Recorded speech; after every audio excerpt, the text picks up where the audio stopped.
These are those 3 boxes at the back of the boat where the motors will go. And there was a 1/2-inch hole drilled here so that water wouldn't collect in the box once I had it fiberglassed and it really became waterproof. So I'm putting in a proper drain now, and I drill a large hole very shallow and then a slightly smaller hole all the way through.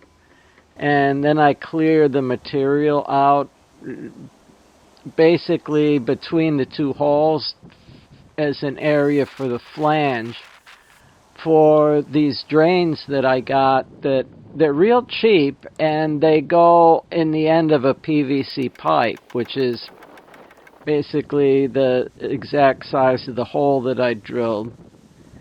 And so I'm flowing a lot more gel coat around the edge of the drain, basically again to waterproof it. And now I've got a nice drain here.